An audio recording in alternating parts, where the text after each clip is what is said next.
Okay, for 50 years, the United States Department of Defense has dedicated time, personnel, and resources to the sole mission of accounting for American listed as prisoners of war and missing in action. What began as a central identification laboratory in Thailand, established to coordinate the recovery of American POWs and MIAs in Southeast Asia, morphed into a joint task force with detachments, laboratories, liaison offices, and subordinate units given the responsibility of accounting for those missing from past wars and conflicts. Today, the Defense POW MIA Accounting Agency, established in 2015, carries on the mission around the world devoted to the insurmountable task of accounting for over 81,000 missing Americans. Through a partnership that has lasted for decades, the Veterans of Foreign Wars of the United States is honored to work alongside the more than 700 Defense Department uniformed and civilian personnel that make up this great agency in helping to fulfill our nation's promise to bring all our American missing service members home. We are pleased to have one of DPAA's dedicated leaders join us today.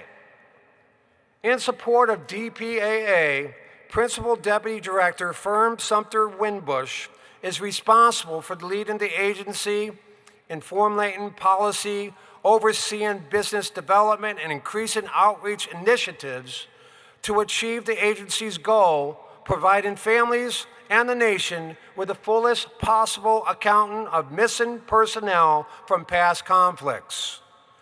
Retired as an Army colonel after 31 years of military service, she held positions of increased responsibility in Germany, Saudi Arabia, Iraq, Korea, and the Netherlands, culminating with the development of the Operation Enduring Freedom in Kabul, Afghanistan, and subsequently as the commander of the Joint Base Meyer-Henderson Hall in Arlington, Virginia.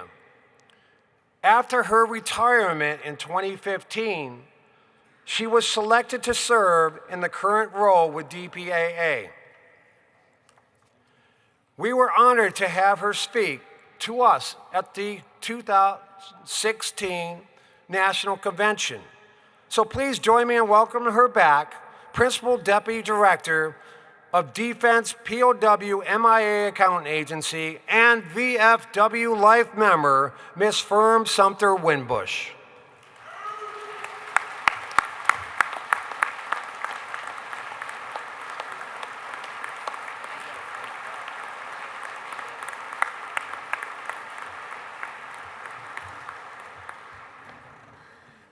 Good morning, VFW comrades.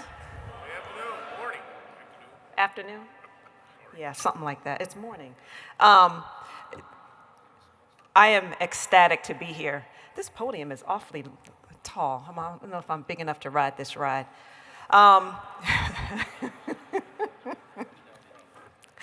Good morning, Commander-in-Chief Borman. And thank you and the VFW for the great hospitality shown to me and the DPAA team.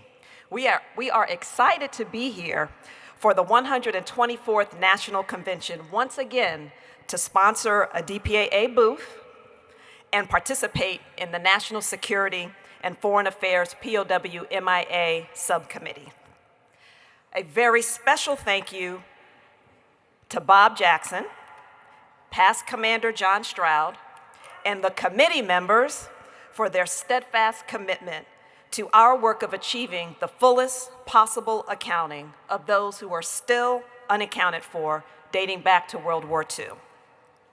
The VFW and DPAA have enjoyed a long legacy of partnering that has progressed the past conflict personnel accounting effort well beyond what many people could have imagined. And today, I'm going to attempt to validate that claim with a few interesting updates about what DPAA has been up to and our latest initiatives. But first, I must say, I would we could not have come this far without our VFW comrades. So thank you very much, and I applaud you. Thank you.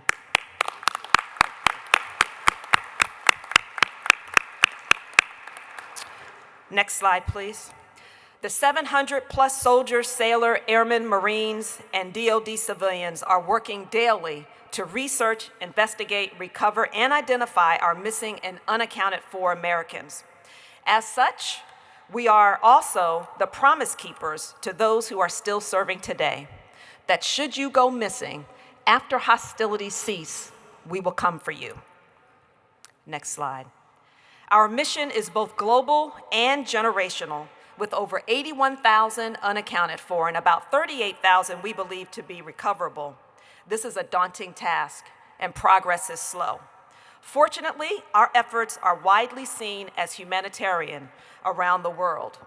We have maintained strong relationships with our host nation partners. They understand and can relate to our dogged determination and desire to get answers and to find and return our fallen Americans. In fact, a couple of our host nation partners actually conducted recovery operations when we couldn't travel due to COVID. Next slide. Since our director, Kelly McKeag, last addressed this forum, we have been making constant progress in our efforts to recover our nation's missing and unaccounted for. To start, we continue to do everything humanly possible to stay connected to the families. And this year, we held a very successful 2-day Vietnam War annual government briefing in Washington, D.C., with over 200 family members attending. Distinguished guests who addressed the families included the U.S. ambassadors to Vietnam, Laos, Cambodia, and representatives from the Vietnam Office for Seeking Missing Persons, the U.S. Assistant Secretary of State for East and Pacific Affairs, your own Ryan Gallucci, Executive Director, and lastly, the Director for Operations at the Defense Intelligence Agency, just to name a few. Now, turning to our Korean War efforts, you may recall in 2018, we endeavored to disinter Korean War remains interred in 652 graves marked as unknowns at the National Memorial Cemetery of the Pacific in Hawaii. Affectionately called the Korean War Disinterment Project, this multi-phase plan will take 5 to 7 years to disinter, clean, and sort the remains as we also begin to make identifications. Thus far, we have completed phase 4 of the 7 phases. Phase 5 is scheduled to begin in October of this year. And we have made 189 identifications and have about 378 sets of remains currently in our lab undergoing forensic analysis. This week thank you.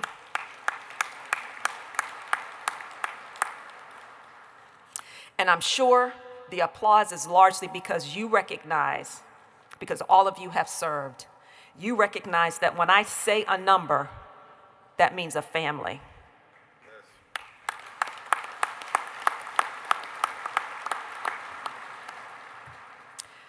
This week marks the 70th anniversary of the armistice signed on 27 July 1953, which forced cessation of combat operations on the Korean Peninsula.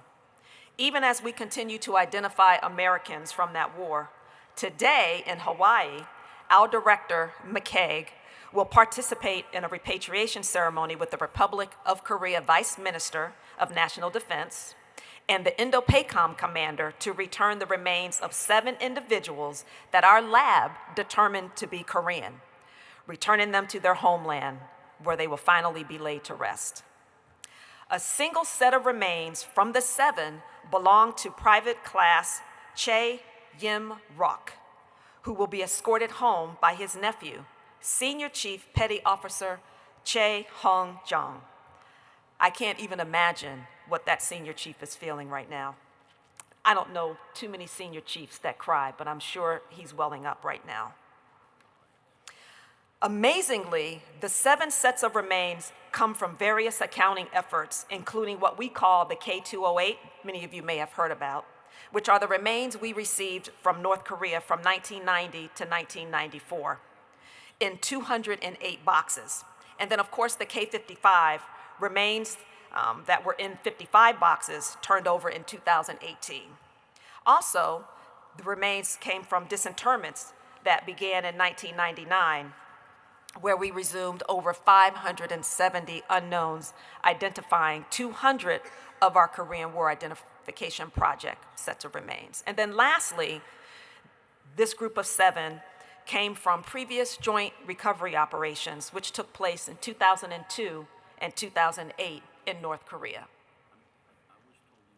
The Enora Maru, which is our newest project, is our effort to disinter 431 sets of World War II remains buried in 27 graves as unknowns at the National Memorial Cemetery of the Pacific.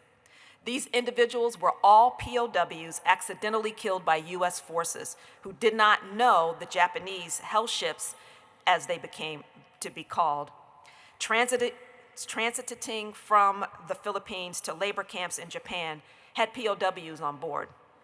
When the ships reached Taiwan, there was another aerial attack, and several hundred more prisoners were killed. The Enora Maru casualties were first buried in mass graves in Taiwan, then recovered after the war.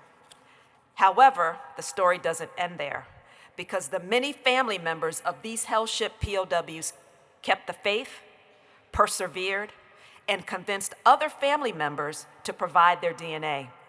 Because we were able to collect enough DNA reference samples, we have been given the approval by the department to disinter all 27 graves at the National Memorial Cemetery of the Pacific in Hawaii. Now, turning to our Partnerships and Innovation Program, our partnerships with universities and organizations around the globe continue to expand, with more than 100 partners to date. Right now, we have 12 active partner field operations underway, some conducting recoveries while others are furthering our investigations. One of our exciting partners' efforts is ongoing right now in a location called the Isle de Morgo, affectionately labeled the Duck Pond. I had a chance to visit this site back in May. The site is pictured in that bottom right-hand picture on the slide. The site is protected, privately owned land, and this operation will be tedious as we work with the landowner, local partners, and volunteers from Italy on this remote island off the northern coast in search of a submerged bomber from World War II.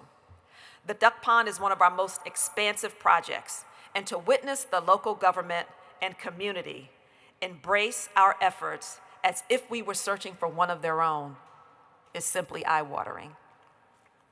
Next slide. I have so many more examples, but I was told I didn't have 2 hours to deliver remarks today. Oh, somebody back here said, yes, I do. No, I don't. But I'm gonna pause here because I want you to actually see an example of what partners bring to bear on this past conflict personnel accounting mission. I have a short video, it's only about 4 minutes, produced by Ocean Exploration Trust Incorporated, one of our partners working underwater investigations and technology development. They are a 501c3 nonprofit organization established to support the ocean exploration program of the United States, and they own and operate the exploration vessel Nautilus you see on the slide, a 224-foot research and exploration vessel used for exploration and research of deep sea and oceanic environments. As a small defense agency, we could never acquire, manage, operate, maintain the equipment, and train the personnel needed that this not-for-profit powerful organization brings to the table. Enjoy the video. 10 meters, slightly off dead ahead. Yeah, that's looking significant. And we should be just approaching the large target now. This is interesting. Okay, that Yep. This looks like the main wreckage. Yep. Yeah, roger. Sites like this tell a story. It's the location of a tragedy, very likely a spot where service members lost their lives. You can definitely tell that's the glass cockpit. You can see the reflection of the LED lights in it. Yep. Service members lost in conflict and combat leave behind friends, families, and, all too often, a mystery of their last resting place. Over 41,000 Americans are presumed lost at sea all around the world. This mission is in partnership with an organization called the Defense POW MIA Accounting Agency, or DPAA, a division of the Department of Defense charged with providing the fullest possible accounting for military personnel lost while performing their duties.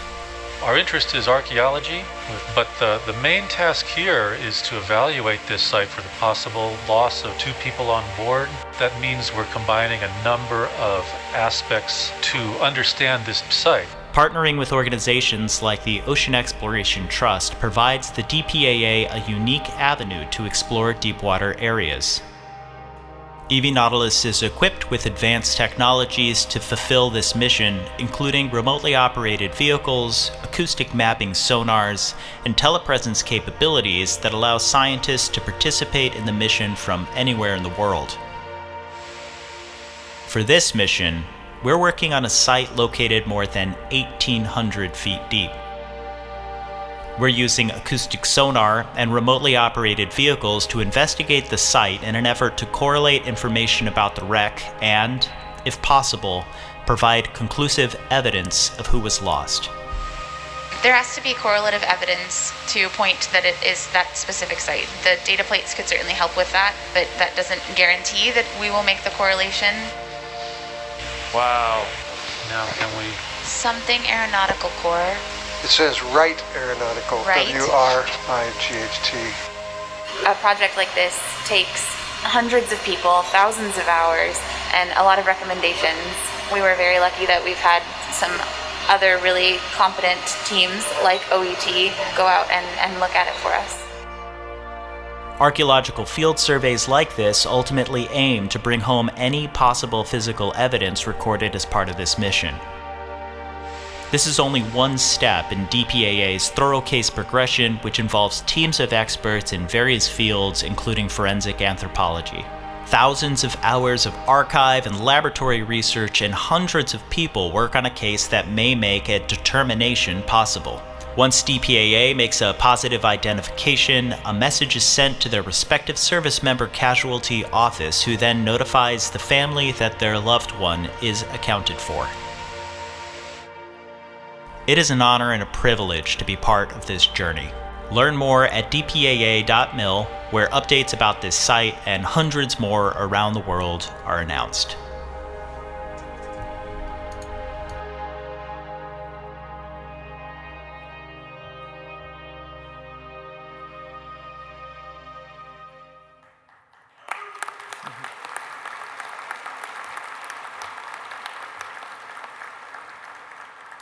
Now that is pretty high speed, low drag. Y'all remember that term, right? On behalf of the families of the accounted for, I want to thank all of DPAA's partners who graciously dedicate their resources to helping us achieve the fullest possible accounting and to provide answers to the families. Next slide, please. Before I close, I'd like to highlight 2 of our most recent Medal of Honor identifications. The first is Lieutenant Colonel Baker. On April 8th, 2022, we accounted for U.S. Army Air Force's Lieutenant Colonel Addison Baker, 26 of Chicago, Illinois. Lieutenant Colonel Baker was the commander of the 328th Bombardment Squadron Heavy, 93rd Bombardment Group Heavy, 9th Air Force. On 1 August 1943, Lieutenant Colonel Baker would embark on Operation Tidal Wave, the largest bombing mission against the oil fields and refineries at Ploiești, north of Bucharest, Romania. During one of his bombing runs, his B-24 Liberator was hit by enemy anti-aircraft fire. However, while his plane was on fire, and before crashing in a horrific fireball, Lieutenant Colonel Baker delivered his bombs on target while avoiding the other aircraft in the formation.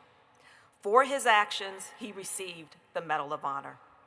Unfortunately, his remains were not identified following the war, and he was buried as an unknown in Belgium.